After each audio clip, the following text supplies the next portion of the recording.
is new. Yeah. So I'm wondering if turning the light off might have been better. Okay. Mike's going to go check on that light. Hi, everyone. How you guys doing? I'm super excited to be doing this. Oh, yeah, it's better. I like it better. Mike and I are going to be going live for the first time. So if the sound is weird or the lighting is weird or anything, just let us know in the comments so we can fix it later. But yeah, so here we're going to go live and we're going to talk about the Rays, right, Phil? Yes, and I know I'm a New York Mets fan. I'm wearing Tampa Bay Rays. That's okay because my wife, my better half, is a Tampa Bay Rays fan, as you know. So got to support. This is just a day where there's no baseball. There's no Mets game. There's no Rays game. So we thought we'd just come on here and just talk a little bit about the Tampa Bay Rays. And before we do that, some exciting news for those of you that don't know. What's that? This coming Tuesday, we are going to Boston, and we are going to the Boston Red Sox and Tampa Bay Rays games, 2 games on Tuesday and Wednesday night. It's going to be in the 60s. Excited for that. Yeah. That is awesome. I was like, in my Amazon cart, I was getting like tank tops and shirts and stuff like to wear to the game because I'm like, oh, we're going to be sitting in the sun. And then he's like, no, it's going to be in the 60s. And I'm like, oh, yeah, because I forgot.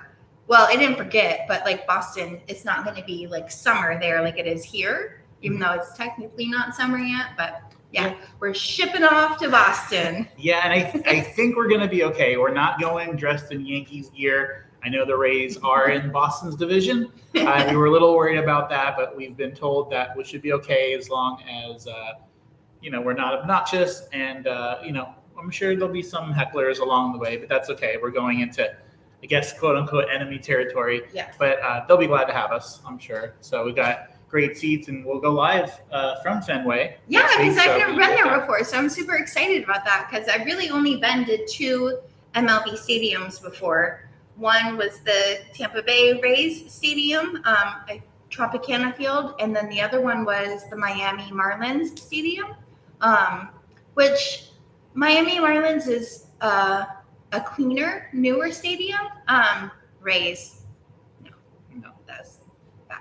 But it was still a cool experience to go to and like see when they hit a home run or they have a game-winning celebration, the whole ceiling turns blue. It's kind of cool to be in the dome. But I'm really looking forward to when they update and get the new stadium that they're talking about is in the works. So I really can't wait for that to happen because it'll probably be like 5 years, but it'll still be nice. It's coming. And for me, this will be on current teams. This will be my 5th stadium. I've gone to Citi Field. I've been to Yankee Stadium, Tropicana, and Lone Depot Park, which is Marlins Park. So, So you were here just to kind of quickly talk about the Tampa Bay Rays. As again, the date right now, it's May 9th. And so right now, they are just below 500 by a game, but they did win 5 out of 6 recently. So there is a lot to be excited about. They have some help coming. Brandon Lau is in AAA right now, rehabbing. And Fairbanks? Fairbanks is on his way as well. So, and then Taj Bradley is actually going to be pitching tomorrow night against the New York Yankees. Yeah, unfortunately, Ryan Pepio is on the disabled list. Add another injured Rays pitcher to that list.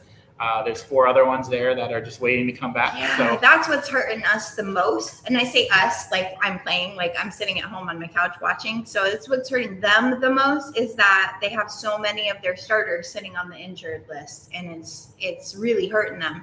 But I mean, they still won 5 in a row.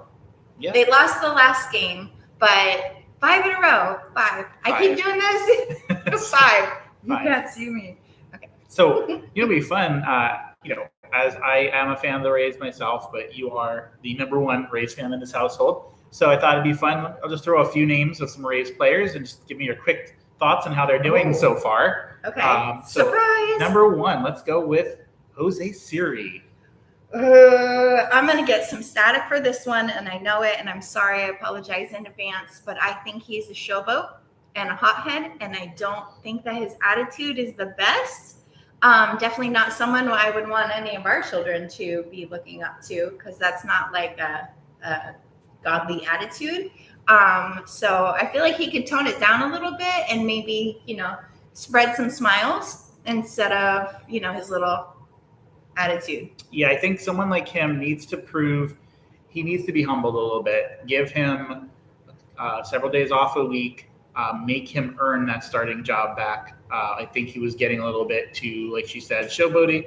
And so he's got to prove that he's okay with limited playing time and make the most of those opportunities and show he's going to lift up the other teammates before, in my opinion, he's an everyday player.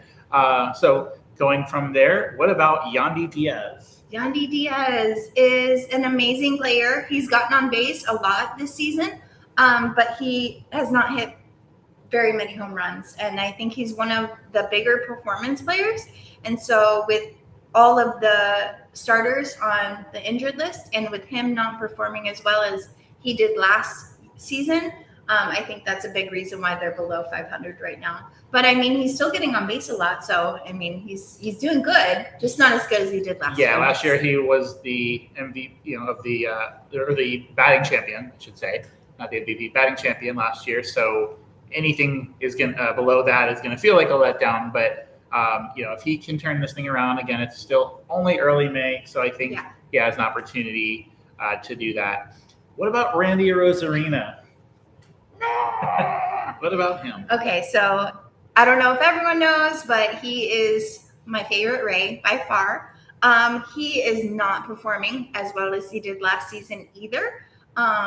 He's gotten on base a few times.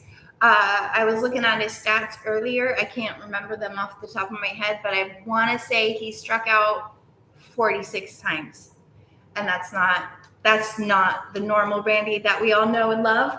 But he did hit the game-tying home run. I think it was game 2 with the Mets, if I'm not wrong. I may be wrong. It happens all the time. So I was excited about that. I was running circles in my living room. I was like, yeah, let's go. So he's getting back. He's coming back to be, I think last season he hit like 25 home runs. And he was number 2 in the home run derby. And he actually hit more home runs than Guerrero Jr. Yeah. He actually hit more home runs than him. They have this weird cheating rule that, it's not cheating, but it is in my heart. If you hit a home run at a certain distance, you get extra time. So Guerrero Jr. got extra time, but he didn't hit as many home runs as Randy did. So, yeah. But his attitude, he has a heart of gold. And I think that's what makes me love him so much. During one of the interviews for the home run derby, one of the announcers was like, what are you going to do if you win? And he said, I already feel like I won just by being here. I'm like, what do you need from me? Like $500? Like, I don't know. So he's really good. He's awesome. And I love him. Like, not like I love you, of course. But you know what I mean? He's a good player and he's going to get out of a slump soon. I just know it. Yeah, I think so. And so he is the person that we need to see more representation of in the league. If more teams had people like that were just so interactive with the fans, smile on his face all the time, always having a great time, that's what we need more of in the game. So let's talk about some of the Rays that are performing above expectations. And let's start with one of your favorites, Jose Caballero, unexpected start, shortstop for the Tampa Bay Rays. He's not a home run guy, but he's a guy that gets on base. He's a guy that doesn't make a whole lot of errors, and he's a guy that's just got high spirits, and I think he's played in every single game this year. As you know, or if you're a Rays fan, they have a stud that's about to come up, Junior Caminero, who's also a shortstop, but I think Jose is making it very difficult to have him rushed up to the major league because he is performing so well. So what do you think about him? I love Jose Caballero. Side note, so we took a trip to Disney Epcot and they have that the Tres Caballeros Mexican boat ride. And one of the guys' name is Jose, one of the little characters. So then when Jose Caballero is on the Rays, I always do this. And my friends, I have 2 friends. Well, I have a lot more. 2 friends. Okay, on track here. Okay, so whenever he comes up, I sing this little song. I'm like, Jose Caballero, and he gets on base. So that makes me happy because he's on base a lot. And when, offensively, he's awesome. Like, he will dive, he will do what it takes to, like, you'll roll around in that dirt. Like, I love, because you could see the heart and the hustle, you know what I'm saying? And he gets into it a lot, and he gets on base a lot, and he digs us out of holes sometimes. Again, them, because I'm sitting on my couch watching. Yeah, and now the guy I want to really talk about, he is probably the most underrated Major League Baseball player in terms of production. Already over 7 home runs this season, but he's a guy that nobody talks about. Why? Because he plays in Tampa. If he was playing anywhere else, he'd be on everyone else's radar, and that's Isaac Paredes, a guy who, again, last year, not a lot of people knew who he was, hit well over 30 home runs. He's well on pace to exceed that this year. Really? If you look at it. So, yeah, he's a stud batting cleanup for the team in that lineup every day. Is making the most of his opportunities. So that's a guy to really look out for. Hopefully they can hold on to him, because Tampa Bay is the kind of team that likes to, when those big money contracts come up, they usually part ways with those players. Outside of Randy, that's the guy they need to definitely keep for sure. And the other one I'd like to talk about, and I always pronounce his name wrong. Is it LaDuca or DeLuca? It's Johnny DeLuca. DeLuca. Yes. Okay. And he has been a hero. He made a debut, and I'm telling you what, he just might as well have knocked the ball right. I mean, the roof tore off that stadium. I mean, it didn't really, but the energy that he brought when he made his MLB debut, I'm sorry, I keep sliding off camera there. Okay. The energy when he made his MLB debut, it was unmatched. It was so amazing. And the other thing is, when he made his debut, also the new City Connect jerseys came out as well. Mm-hmm. So, like, between him and the jerseys, and they had this festival at home where they met up with all the fans at the St. Petersburg Pier. And so, like, they had all this positive vibe energy going on, and all of a sudden they started winning games like no tomorrow. And so I think Johnny is now their good luck charm. I don't even know if they really call him Johnny, but I do. So yeah, he's the guy that needs to be in that lineup every single day. Sorry, Jose Siri, but he needs to be in there every day. Let's talk about the pitching. So, as you know, they have 5 guys right now sitting on the disabled list that should be their 1 through 5 rotation. All of them are injured, so we got what we got. But there's a few people that are really breaking out. Zach Littell, the number 3 starter for them, moved from bullpen to full-time pitcher, and he's doing tremendous. Aaron Savelli as well, and Zach Eflin. His win-loss record isn't quite there. That's because, unfortunately, the team's not scoring runs when he's on the mound, but he's been doing okay in that role. So I think they have the guys to get them there to the point until those guys start coming back. I think Shane Baz will be back before the end of the season. I believe in August or September, they're going to get 2 other starting pitchers back as well. So they have the troops are coming. They just got to stay. It doesn't matter. They win the division as long as they get in as a wild card. The Arizona Diamondbacks last year proved that. It's a wild card team. They were just a hot team at the right time. And that's really all you have to be in baseball. You look at a team like the Dodgers and the Braves every year, they run away with the division by early September, and then they continue to lose and lose and lose in the playoffs.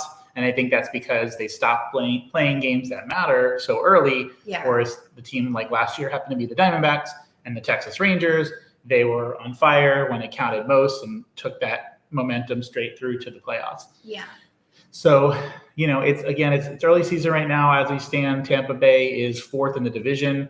They haven't played Baltimore yet. They haven't played Boston yet. Those are 2 teams that are challenging. I still got a lot of games coming up with Toronto. And then this coming weekend, like we said, they're playing the New York Yankees, a team that took 2 out of 3 earlier in the season. So it's going to be a tough challenge for them. They're going to have to be ready to ball. And speaking of ball, ever since they've got their new City Connect jerseys, seems like they are a new team. They have a new lease on life, I guess you could say. Yeah, I'd say so. They are very sharp looking. I'm an old school. I kind of like things the way they are.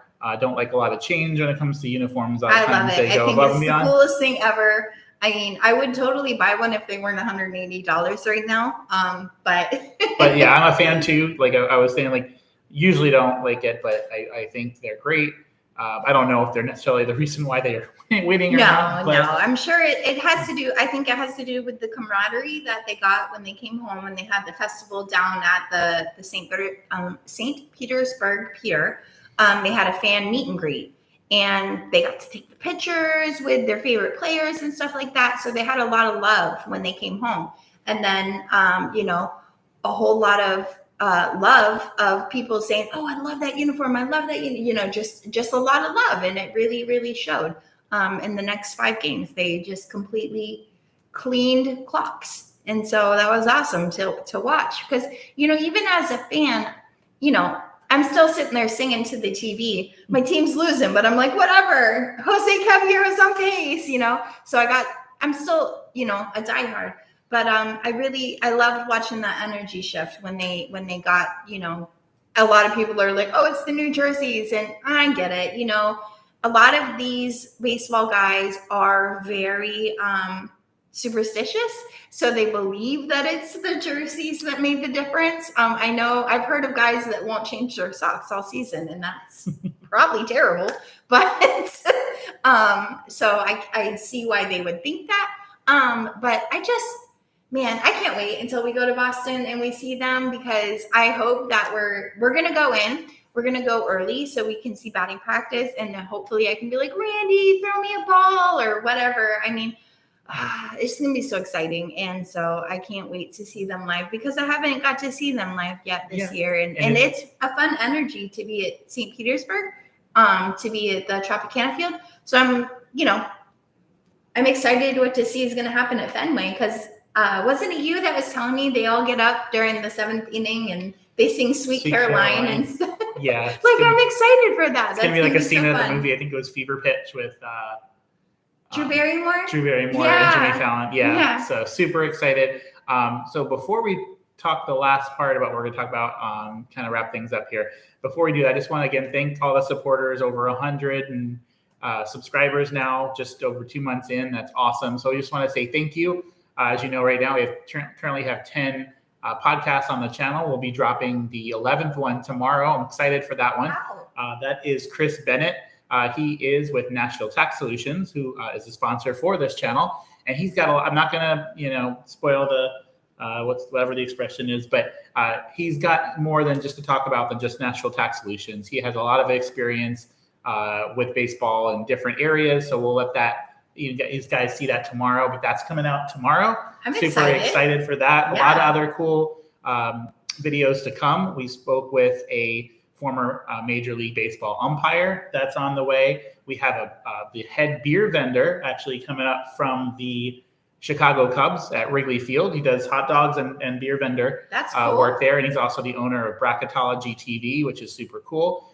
We have a stream coming up on the Miami Marlins. We also have one to come out shortly after that with the, there's so many.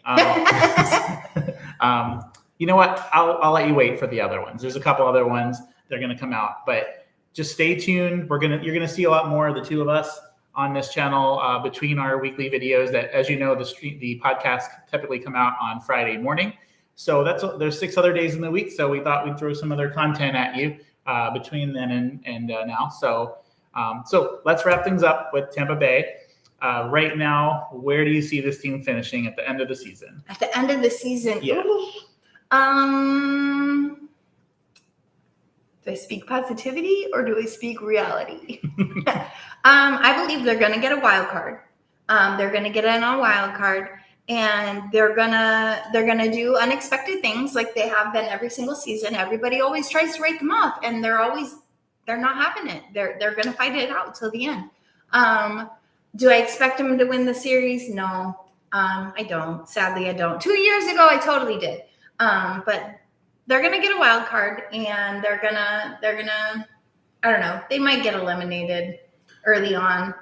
Hopefully not by the Yankees, but I know the Yankees are pretty hot right now. So it's going to be a challenge, because for them to get a wild card, that would mean that, number one, that would mean that either the Blue Jays, the Red Sox, Orioles, Yankees, 2 of those 4 wouldn't be getting in. So it's going to be tough. There's a lot of games to be played in that division. But it's definitely possible. Like we said, even if they're about 6 or 7 games out behind all those other teams come August, they're going to be getting those pitchers back. Drew Rasmussen is coming back. Jeffrey Springs going to be coming back. Fairbanks. Shane Baz. Fairbanks is, he's the closer. But so they have the right people. They just can't be too far out of it. Okay, so I was doing this because Fairbanks says this really funny thing. Next time you're watching a Rays game and Fairbanks is pitching, he's closing, watch him. He's going to do this. He's going to look down, and then he's going to do this really funny thing with his glove, with his eyes, and then he's going to pitch. And, like, it's just hilarious. I love it. Yeah, she's a big fan. So thank you guys again for watching. Like I said, expect more of these videos, and go Rays. So, until then, guys, we'll see you around the ballpark.